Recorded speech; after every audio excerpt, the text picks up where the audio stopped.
di langit atau apapun yang datang pada kita di malam hari itu disebutnya at-tariq. Begitu. Ya. Itu surat apa, Bu? Surat Makkiyah. Ya, surat Makkiyah kita semuanya tahu ya, Bu ya. Turun ketika ya Rasulullah Shallallahu Alaihi Wasallam belum hijrah. Maka nanti kalau kita bahasannya ya itu lebih pada menguatkan pada masalah akidah. Ya. Wassama'i wat-tariq, kata Allah Subhanahu wa taala. Ya. Demi langit dan yang datang pada malam hari. At-tariq itu maksudnya tadi yang datang pada malam hari. Kemudian wa ma adraka mat-tariq, dan tahukah kamu apakah yang datang pada malam hari itu? An-najmus saqib, ya, bintang yang bersinar dengan tajam. Ya, ibu-ibu perhatikan, Allah Subhanahu wa taala sering bersumpah dengan ciptaannya, lebih-lebih tentang malam, tentang siang, tentang bintang. Ya Bu ya, itu banyak, tentang langit, itu banyak sekali ciptaan Allah Subhanahu wa taala yang sejenis yang dipakai oleh Allah Subhanahu wa taala bersumpah. Nah, kalau Allah bersumpah dengan makhluknya, ya, itu menunjukkan kepada kita perlu kita mengamati, mempelajari, bertadabbur terhadapnya. Maksudnya bagaimana? Cukuplah kita mentadaburi apa yang menjadi ciptaan Allah Subhanahu wa taala itu, maka kita akan menemukan keindahan, menemukan kebesaran dan menemukan kekuatannya Allah Subhanahu wa taala. Orang waras tambah imannya, betul Bu? Ya. Orang yang menggunakan akalnya tambah lagi ketebalan keimanannya, ketakwaannya, Masya Allah, pengenalannya terhadap Allah Rabb yang menciptakan makhluk-makhluknya yang tadi demikian serupa, yang luar biasa tadi Bu ya. Dengan apa tadi Bu, disumpah, digunakan sumpahnya Allah demi langit. Ibu-ibu kalau lihat langit gimana, takjub nggak kita? Masya Allah ya, betul. Kemudian begitu juga dengan bintang. Malam itu Bu, kita kalau nggak ada lampu, malam itu kan nggak ada matahari ya. Kalau nggak ada lampu, itu benar-benar kita nggak bisa melihat apa-apa. Betul nggak? Tapi kalau ada bintang-bintang gitu kan ya, itu akan membantu ya menerangi bumi ini. Nah, di sana ada namanya bintang atau ada benda langit yang disebut dengan bintang yang kekuatan cahayanya itu macam-macam. Ada yang kuat, nyorot banget, begitu ya Bu ya. Ada yang redup, dia klip gitu, sampai kayaknya nyaris nggak terlihat gitu, tapi tetap aja indah ya. Ibu-ibu pernah nggak, entah di kampungnya atau di mana gitu, suatu tempat gitu ya, yang langit itu penuh dengan bintang-bintang? Pernah di satu? Iya. Pasti nggak di Jakarta ya. Di kampung aja nggak semuanya kampung begitu ya. Jarang-jarang gitu. Zaman sekarang kita sudah mulai sulit kalau di Indonesia menemukan tempat-tempat yang, apalagi kita orang kota gitu ya, untuk nemuin tempat yang bisa melihat betul-betul banyak bintang begitu kan. Nah, kalau kita pas di momen kita itu pas di bawah langit, pas malam-malam ya, terus kemudian malamnya itu bertabur banyak bintang, kemudian di situ kita bisa lihat ada bintang tuh macam-macam ternyata, betul ya? Kalau kita lihat ada bintang yang besar ya kan, yang kelihatan terang banget ya kan. Nah, itu ada yang mengatakan ulama at-tariq itu begitu tuh, yang dimaksud itu di sini ya, bintang yang kelihatan terang banget gitu. Ada juga bintang-bintang yang kayak titik tapi cakep, betul nggak Bu? Ya Masya Allah, indahnya gitu. Kita tahu itu kalau karena kita belajar ya Bu ya di sekolahan gitu, zaman SD juga diajarin gitu, bahwa itu adalah benda langit. Ternyata yang kita anggap bintang itu semua benda langit ada namanya, betul nggak Bu? Ya, itu ada benda langit semuanya. Bahkan ada benda langit yang kalau dia jatuh ke bumi bisa jadi, ya kan, dia itu ukurannya bisa lebih besar daripada bumi, betul nggak Bu? Masya Allah. Jadi kalau kita lihat itu saja, ibu-ibu sekalian ya, itu sudah nambah keimanan kita, menunjukkan bahwa dunia ini ada yang menciptakannya. Gak mungkin ujuk-ujuk tiba-tiba, begitu kan?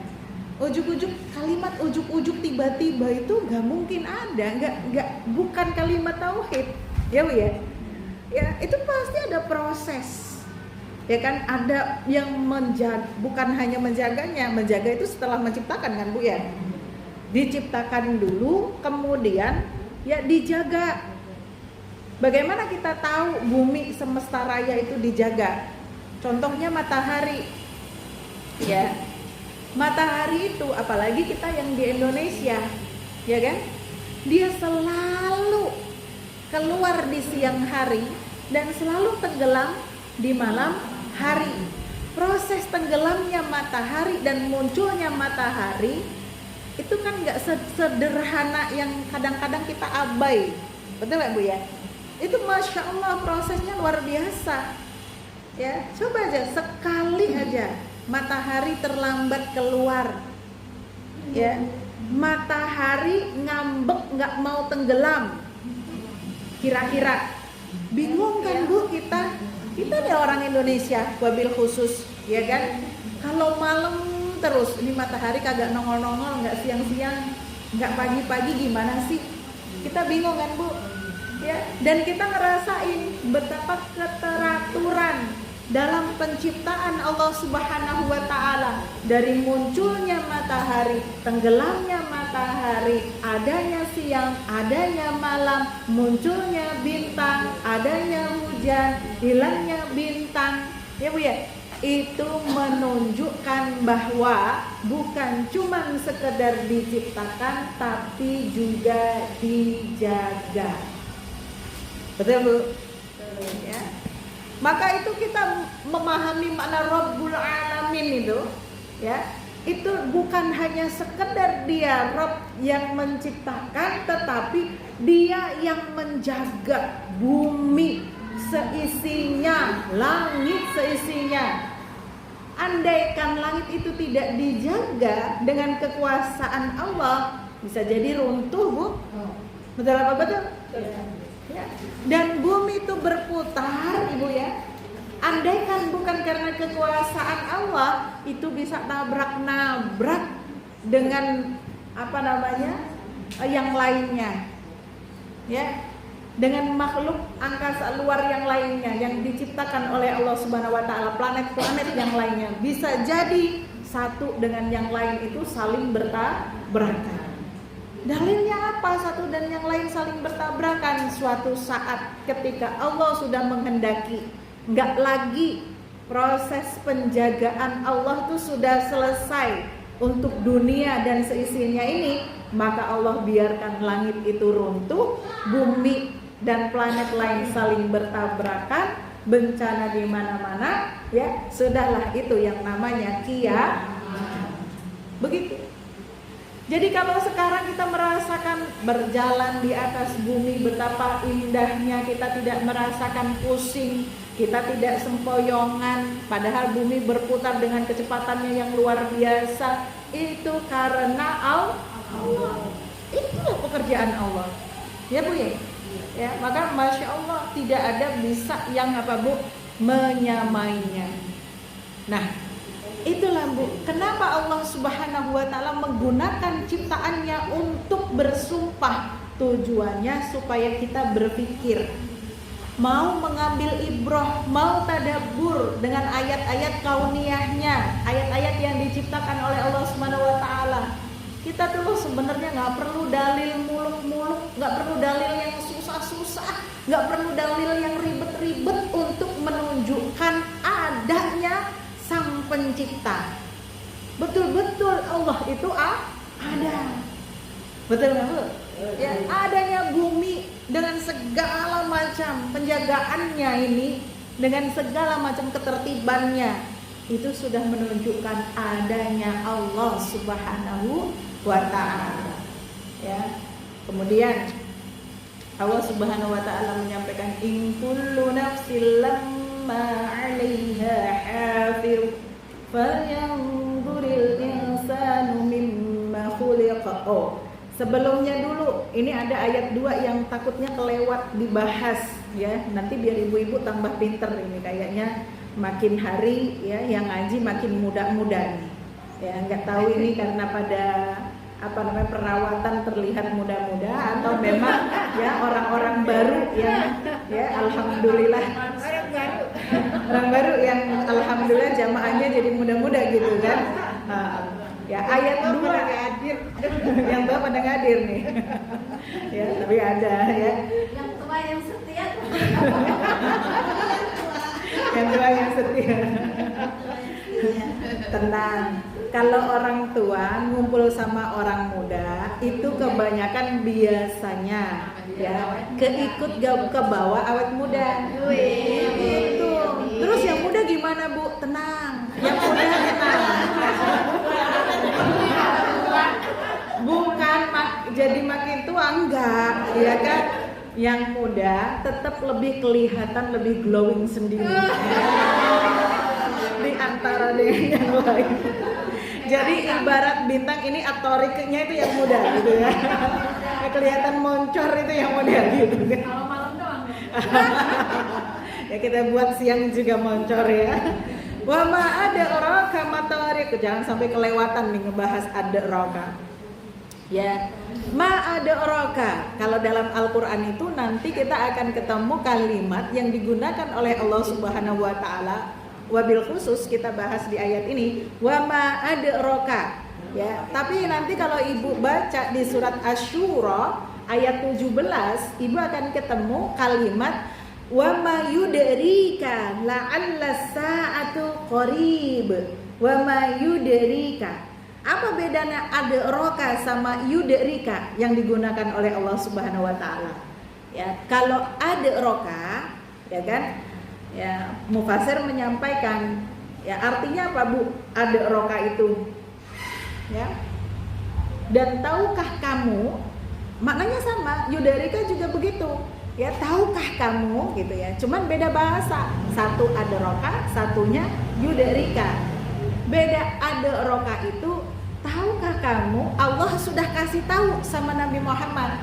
Begitu, sesuatu yang bisa bukan bisa dijelaskan, semuanya bisa dijelaskan kalau Allah mau. Tapi Allah mau memberikan tahu kepada Rasulullah SAW. Ya, dan tahukah kamu apakah yang datang pada malam itu? Ya kan? Ini perkara sesuatu yang Allah tunjukkan kepada Nabi Muhammad. Yaitu ada bintang yang terang benderang, ya kan, datang kepada kamu nih. Dalam ilmu perbintangan begitu. Nanti bisa nggak digunakan dengan yang lain atau itu bisa macam-macam ya artinya. Tapi kalau yudrika merujuk pada ayat Asy-Syura ayat 17, itu artinya wa may yudrika la'alla sa'ah qarib, ya. Dan tahukah kamu boleh jadi hari kiamat itu sudah dekat. Artinya kalau Allah menggunakan kalimat yudrika, perkara yang dibahaskan tadi Allah tidak kasih tahu siapa-siapa. Bahkan itu Rasulullah SAW. Ya, tentang hari kiamat Rasulullah hanya dikasih tahu nanti terjadinya begini dan begitu. Tetapi kapan terjadinya? Ya Bu ya, tanggal berapa, tepatnya pas tahun berapa, itu tidak ada yang dikasih tahu. Begitu. Bahkan perkara maut itu kan kiamat sugro. Betul ya Bu ya? Ya, jadi setiap kita itu pasti menghadapi kiamat kita masing-masing. Nah, kiamat kita yang paling dekat itu adalah kematian kita. Bahkan perkara ajal, kematian, kiamat sugro kita itu Allah pun tidak kasih tahu kepada kita. tidak ke kita, tidak juga kepada Rasulullah Sallallahu Alaihi Wasallam. Itu bagian dari rahasianya Allah Subhanahu wa Ta'ala. Ya. Nah, itu ibu-ibu ya. Jadi ibu-ibu nanti paham, Ustazah saya baca ini ada rokat di sini yudarikah gitu kan ya. Paling tidak makna dalamnya begitu. Kalau masalah bahasa Arabnya nih jadi daripada ibu tambah pusing, kita nggak usah bahas. Ya, nanti tambah pusing Bu, nanti fi'il ini fi'il itu, udahlah tambah puyeng, saya taunya mah maknanya aja, begitu kira-kira. Ya, jadi ibu-ibu sekalian tadi dikatakan ya bahwa at-tariq itu bisa dimaknai bintang, tetapi bisa juga dimaknai yang lain. Ya, contoh misalnya pemaknaan yang lain ada dalam sebuah hadis. Ya. Ada dalam sebuah hadis Rasulullah Sallallahu Alaihi Wasallam pernah menyampaikan begini, A'udzu bika min syarri tawariqil laili wan nahari illa tariqan yatruqu bi khairin ya Rahman. Ya. Wahai Maha Pengasih, gitu ya. Aku berlindung kepadamu dari kejelekan hal-hal yang datang di waktu malam dan siang, kecuali hal baik yang datang di waktu malam. Jadi sesuatu yang datang di waktu malam, bukan hanya apa tadi Bu bentuknya bintang, apa saja. Ya, itu makna at-tariq. Kemudian terkait dengan doanya Rasulullah SAW ya Bu ya. Allah Subhanahu wa Ta'ala menyebutkan sesuatu yang disumpahi, ya kan? Sesuatu yang disumpahi itu dijawab tadi sama Allah Subhanahu wa Ta'ala dengan kalimat in kullu nafsin lamma 'alaiha hafiz. Ya kan? Setiap orang pasti ada penjaganya. Bu, tadabbur ayat ini itu nambah lagi kebesaran Allah Subhanahu wa Ta'ala yang tampak pada kita yang kita tidak sadari. Apa itu? Bahwa ternyata setiap kita manusia ini itu dijaga oleh banyak malaikat satu orang. Ya, setiap manusia dijaga oleh banyak malaikat. Malaikat yang disebut adalah malaikat hafadzah yang menjaga amal, perkataan dan perbuatan manusia. Bukan hanya itu, mereka juga menjaga kebaikan dan kejelekan manusia. Dalilnya apalagi Bu Isti selain tadi ayat 4 gitu ya. Ada di surat Ar-Ra'd ayat 11. Lahu mu'aqibatun min baini yadayhi wa min khalfihi yahfazunahu min amrillah. Artinya bagi dia siapa? Manusia. Ada malaikat-malaikat yang selalu menjaganya bergiliran, ya, dari depan dan belakang. Mereka menjaganya atas perintah Allah Subhanahu wa Ta'ala. Jadi sejatinya Bu, yang menjaga kita itu adalah Allah Subhanahu wa Ta'ala. Allah melibatkan malaikat untuk menjaga kita. Itulah keutamaan malaikat di sisi Allah Subhanahu wa Ta'ala. Dilibatkan dalam perbuatannya. Bukan berarti Allah butuh malaikat. Ini beda ya Bu ya. Jangan kita memanai seperti itu.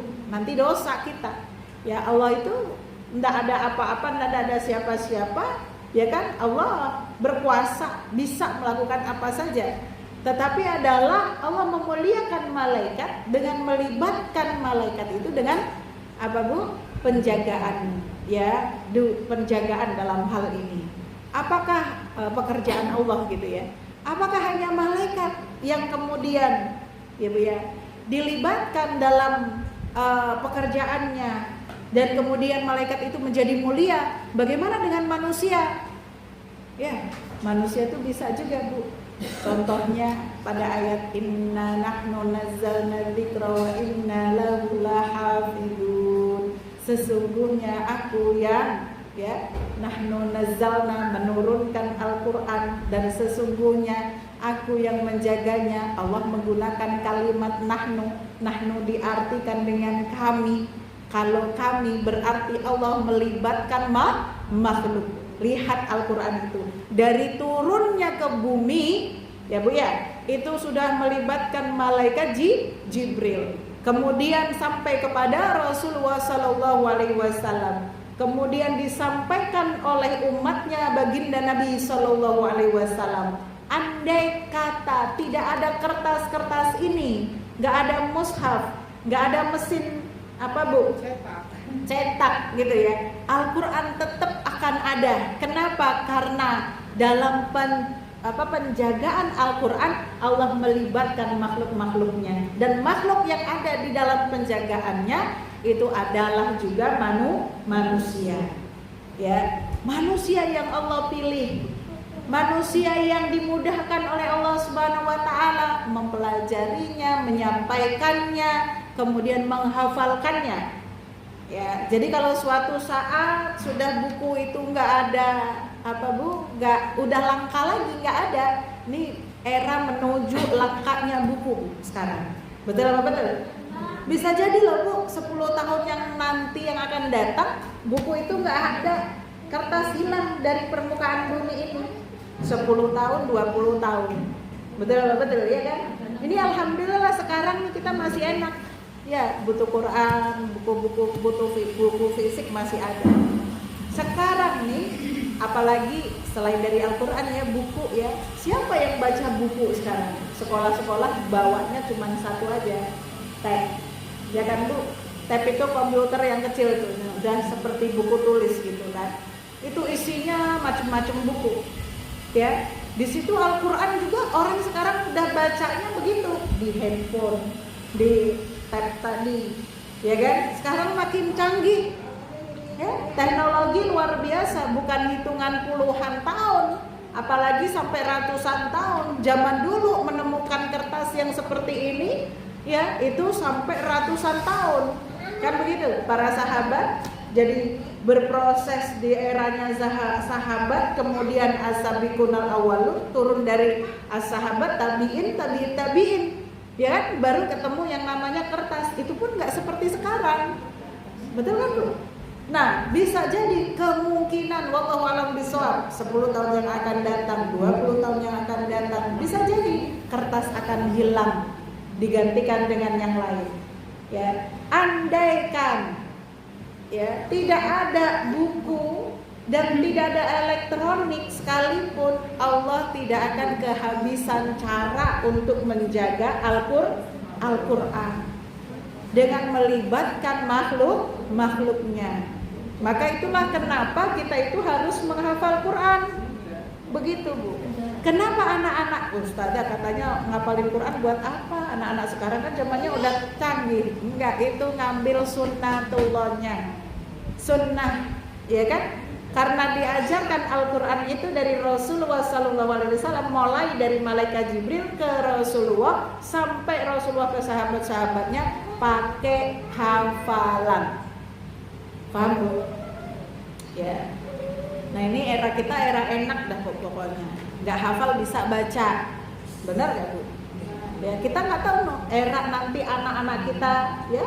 Dan mudah-mudahan mereka tetap mendapatkan kemudahan-kemudahan untuk ketemu dengan Al-Quran. Ya. Apalagi mudah-mudahan kita berdoa semoga anak-anak kita yang termasuk pada menjaga Al-Quran tersebut menjadi hafidul Quran. Ya. Jadi kalau ngomongin masalah penjagaan ternyata bukan hanya Al-Quran itu ya. Ternyata manusia, Masya Allah. Ya, bahkan mufasir ini mengatakan begini Bu. Ya, bahkan seluruh anggota tubuh kita itu ada malaikat-malaikat yang menjaganya, dari mata kita, hidung kita, ya. Andaikan tidak ada malaikat-malaikat yang menjaga kita, itu setan bakal menculik kita dan disesatkannya kita. Begitu. Jadi kan Allah selalu bilang bahwa setan itu musuhnya kita. Betul ya? Setan itu Bu, cara perlawanannya terhadap kita gitu kan ya, berlawanannya terhadap Allah Subhanahu wa taala untuk menyesatkan kita, itu diupayakan, dia berusaha dengan sungguh-sungguh bagaimana supaya jiwa kita tuh terculik dan kita ada di dalam kesesatan yang betul-betul sesat nyata, yaitu apa? Kekafiran. Itulah baru setan menang. Jadi kalau selama kita tuh masih istiqomah dalam keimanan, ya masih ngaji walaupun males, ya Bu ya. Males apa rajin Bu ngajinya? Hah? Males apa rajin ngajinya? Mau bilang rajin, takut. Mau bilang males, tapi aku ngaji kok Ustazah. Ya, bukan yang belas nggak ngaji gitu kan? Ya, tetap ya. Cuman memang nggak seperti kemarin waktu Ramadan, betul Bu? Kenapa ya Ramadan itu sebegitu gampang gitu ya, kita ngedidik jiwa kita, diri kita untuk bersama dengan Quran. Ngaji itu kayaknya mudah gitu ya Bu. Nah, tapi begitu lepas Ramadannya, Masya Allah ya, Ibu jangan putus asa. Kalau kita tetap istiqomah dalam keimanan kita, walaupun kita enggak sebanyak kemarin ngajinya pas Ramadan, yang penting masih pegang Quran. Pegang aja itu loh Bu, pegang.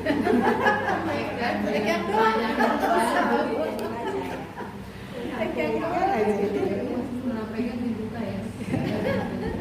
Apalagi dibaca gitu loh maksudnya. Ya kan? Itu kita masih tetap menang sama setan. Ya. Kapan kita kalah? Ketika kita sudah meninggalkan keimanan kita, jauh dari nilai-nilai keimanan kita, itulah setan menang. Kan kita insya Allah, walhamdulillah, ya mudah-mudahan, betul Bu, iman itu tetap nancap di diri kita. Jangan sampai ketakwaan kita kayak aksesoris ini. Kalau butuh dipasang, merasa nggak butuh dilepas. Butuh lagi dipasang, kayaknya nggak ada siapa-siapa, nggak ada kamera, nggak ada yang lihat, dilepas lagi. Terus seenaknya. Begitu Bu kira-kira? Oh enggak dong, ya kan? Insya Allah ya. Kita menjadi orang yang mau ada di depan publik, mau di ruang publik, di ruang privat, bahkan di kamar sendiri, ya kan? Kita tetap orang yang menjaga keimanan kita kepada Allah Subhanahu wa Ta'ala. Maka kita jangan putus asa, ya. Kita yakin, aduh, aku takut nanti setan kalah, menang. Jangan Bu. Kita yakin Allah itu ngejagain kita, bahkan nurunin banyak malaikat untuk ngejagain kita. Ini kan kadang-kadang kita merasa lemah ketika kita merasa nggak punya senjata, betul nggak? Ayat ini menjelaskan kepada kita bahwa Allah itu udah ngasih sama kita salah satu perisai penjagaan. Ada malaikat yang ngejagain kita. Maka kalau kita melakukan aktivitas yang membuat malaikat itu gak ninggalin kita, betah sama kita, insya Allah yang baik-baik, ya kan, yang akan terus datang kepada kita. Buruk setan bakalan kalah sama kita. Ya, yang penting kita ngejaga bagaimana supaya malaikat itu masih mau betah sama kita. Di surat Al-An'am Allah juga menjelaskan, wa yursilu 'alaikum hafadhah, dan diutusnya kepadamu malaikat-malaikat penjaga. Berapa banyak malaikat penjaga? Banyak. Bukan cuma 1-2, mereka bergiliran. Waktu gilir mereka itu di pagi hari, ya, yang malaikat malam jaga sip malam itu sip-sipan kalau malaikat Bu, ya kan, yang nggak pernah merasa lelah, nggak pernah merasa ngantuk, nggak pernah butuh sip, itu cuman Allah Subhanahu Wa Taala. Maka walaupun yang ngejagain, ada malaikat yang ngejagain kita nggak pernah minta sama malaikat, hei malaikat lindungi aku, enggak, betul nggak Bu? Kita langsung kepada Allah, a'udzubillahi minasyaitonir rajim. Karena Allah memerintahkan para malaikat itu. Allah itu memerintahkan malaikat, kemudian malaikat melakukan tugasnya sesuai dengan SOP. Begitu. Ya kalau Allah perintahkan begini, malaikat begitu terus, jagain dia, jagain terus.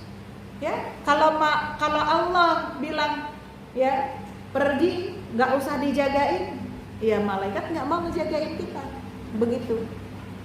Ya, jadi dijagainnya, ya Bu ya. Anil yamini wa anis shimali qa'id ma yalfadhu min qalin illa bil min qalin illa ladaihi raqibun atid. Ya, ingatlah ketika dua malaikat mencatat perbuatannya, yang satu duduk di sebelah kanan dan yang lain di sebelah kiri. Tidak ada satu kata yang diucapkannya melainkan ada di sisinya malaikat pengawas yang selalu siap mencatatnya.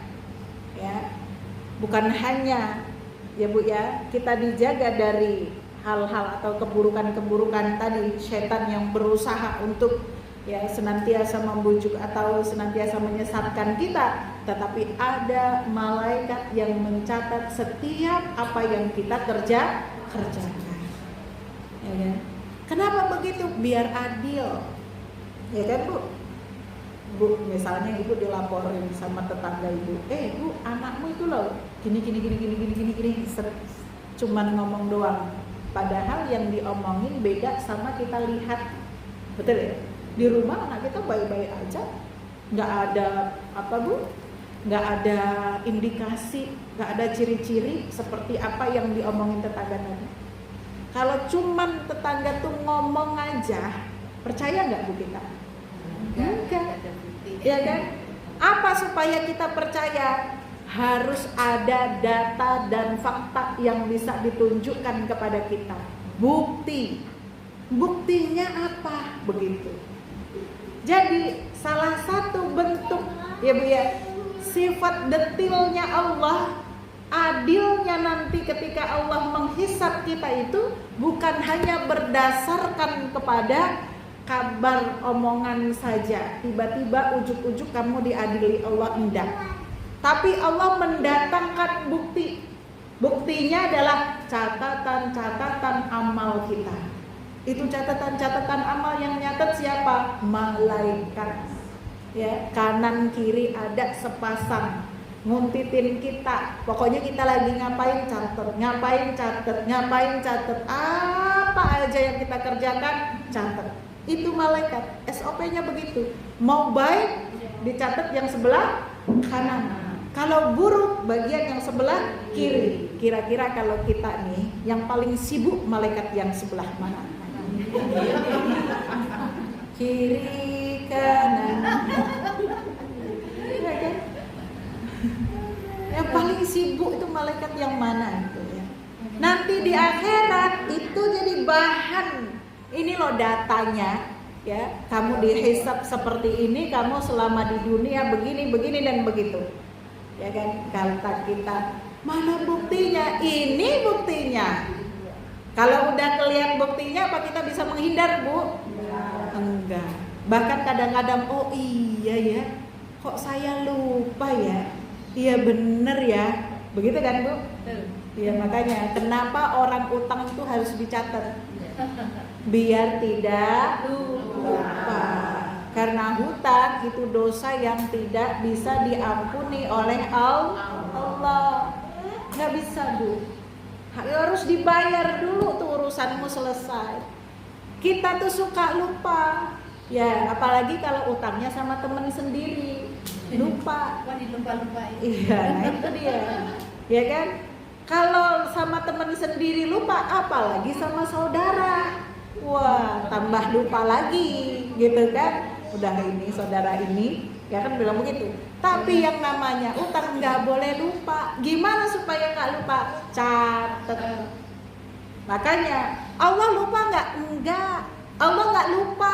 Andai kan nggak ada raqib atid, Allah itu loh ya disuruh menghakimi kita dengan segala apa yang kita lakukan dari kita lahir sampai kita mati. Allah nggak bakalan lupa. Allah tahu detilnya, betul nggak Bu ya? Tapi kita yang butuh itu, ya kan? Nanti butuh kita catatan itu sebagai bukti agar kalau Allah bilang kamu tanggal sekian, bulan sekian, waktu sekian, kamu begini, ya kan? Ada catatannya malaikat, kita nggak akan bilang masa perasaan enggak deh. Nah, dapat dari mana itu Allah? Enggak begitu kita. Sudah ada bukti catatannya. Jangan pura-pura sok lupa deh Bu, gitu kan. Kalau utang sama temen kamu nggak dicatat, bisa tuh bilang begitu. Yuk bayar utang, kapan? 100.000. Punya utang berapa? 100.000. Kapan? Kapan yang kedua itu penekanan tuh begitu. Kapan? Perasaan aku nggak pernah utang deh sama kamu. Nah temennya nggak lupa. Wong dia yang mengeluarkan duit, yang terima duit, yang suka lupa gitu kan. Aku tuh loh Bu, inget yuk ngasih duit kamu 100.000, kamu bilang utang. Aku nggak inget. Aku inget. Bisa Bu gontok-gontokan begitu doang? Nggak bisa. Harus yuk, ini loh ada catatannya. Tanggal sekian, hari sekian, jam sekian, kamu tanda tangan. Kan ini tanda tanganmu bukan? Ini utang kamu. Begitu. Jadi nanti kalau kita diadili sama Allah Subhanahu wa taala, kita nggak bisa membantah karena fakta dan datanya ada. Allah nggak lupa, kita yang lupa. Begitu. Ya. Jadi itu Bu. Makanya kita tuh dalam pengadilan Allah Subhanahu wa taala ya Bu, nggak bisa berkutik kita. Ya kan? Allah tuh bukan hanya menggunakan kekuasaannya, tapi Allah nuntun kita pada nalar kita. Sampai kita itu nggak bisa bilang, oh nggak bisa. Nggak bisa. Allah, Masya Allah. Maka untuk apa tadi Allah Subhanahu wa ta'ala bersumpah? Ya. Nah ini yang penting gitu. Falyanzuril insanu mimma khuliqa mimma yang dafiq yakhruju min baini sulbi wat tara'ib innahu ala raj'ihi laqadir yauma tublas sarair fama lahu min quwwati wala nasir. Ya kan?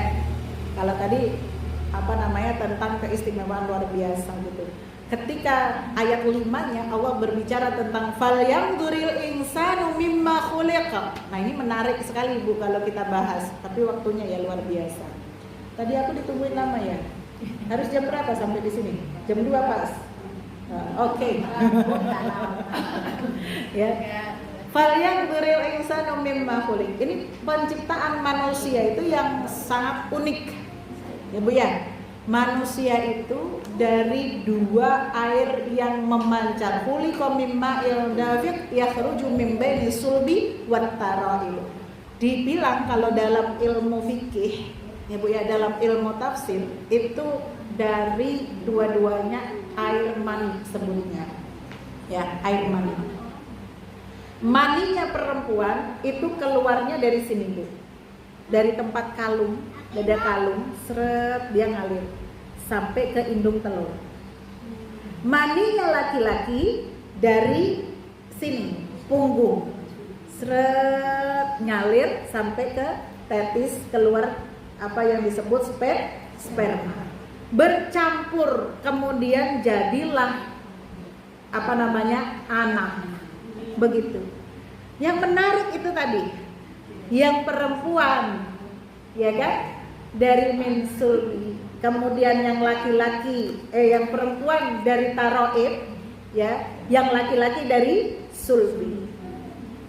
Cara ngalirannya itu berbeda. Kurang lebih begitu. Ya, kurang lebih begitu. Nah, tetapi semuanya nanti manusia itu semua Bu, penciptaan manusia nggak ada yang berbeda. Semuanya dari yang namanya mani tadi.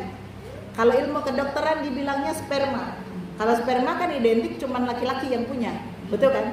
Sperma sama hidung telur, gitu kan? Kalau perempuan kan seolah-olah dia nggak punya sperma, gitu kan ya? Tapi kalau bahasa menggunakan mani itu semuanya laki-laki sama perempuan. Ya nanti kalau perempuan bilangnya hidung telur tadi, kalau bahasa kedokterannya, kalau laki-laki sperma, begitu kan. Tapi kalau Dua-duanya itu disebut dalam fikih disebutnya apa Bu? Mani. Ya. Semua kejadian manusia itu dari air mani tersebut. Tidak ada yang manusia kejadiannya dari air emas murni 24 gram, nggak ada. Nggak ada manusia awal mulanya dari berlian, nggak ada. Nggak ada manusia awal mulanya dari apalagi Bu? Ya, nggak ada. Semuanya sama. Jadi kita tuh harus tahu asal usul kita dan kerumitan penciptaan manusia. Nanti kan di surat lain ya Bu ya, ketika kita nanti diperlihatkan bagaimana fase-fase yang 40 hari berikutnya, 40 hari berikutnya di surat Al-Mu'minun ada dan surat yang lainnya. Tapi di sini kita dijelaskan asal mulanya itu semuanya dari situ. Gak ada selain daripada itu. Dengan kerumitannya nanti kemudian hidup dijaga oleh sekian malaikat, dicatat semua amalnya, ya bagaimana dia menjalankan kehidupannya nanti dimatikan oleh Allah Subhanahu wa taala. Orang kafir dia mengingkari hari pembangkitan. Hari di mana manusia itu dibangkitkan oleh Allah Subhanahu wa taala sesuai dengan tubuh dan fisik yang Allah berikan ketika semasa dia hidup di dunia. Mereka nggak percaya, wong sudah rusak semuanya, ya kan? Masa bisa hidup?